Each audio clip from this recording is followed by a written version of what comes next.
Hi friends, எல்லாம் எப்படி இருக்கீங்க? மிஷின் எடுத்து 1 இயர் ஆச்சு. சரி, மிஷினை வந்து கொஞ்சம் க்ளீன் பண்ணலாம். ஏன்னா ரொம்ப நாளாக நான் வந்து ரம்ஜான்லேருந்து நிறைய தச்சிட்டேன். ரொம்ப ஒர்க் அதிகமாக போயிடுச்சு. அதனால் சரி, இன்றைக்கி மிஷின் கண்டிப்பாக க்ளீன் பண்ணியே ஆகணும் அப்படின்னு சொல்லிவிட்டு நான் தொடர்ந்து 3 நாளாக மிஷினில் உட்காரல. மிஷினை வந்து ஃபுல்லாக க்ளீன் பண்ணிட்டேங்க. க்ளீன் பண்ணுற வீடியோ வந்து நான் உங்களுக்கு ஃபுல் வீடியோவாக போடுறேன். ஒரு புதுசாக ஒரு 10 ரூபா ப்ரஷ் ஒன்று வாங்கிக்கோங்க. அந்த ப்ரஷ்ஷை வச்சு ஃபுல்லாக க்ளீன் பண்ணுங்கள். க்ளீன் பண்ணோடனே மிஷின் எவ்வளோ புதுசாக சூப்பராக இருக்குது பாருங்கள்.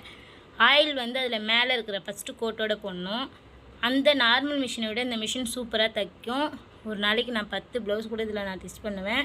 மிஷின் வந்து சத்தமே இருக்காதுங்க. சூப்பராக இருக்குங்க மிஷின் பார்க்குறதுக்கு.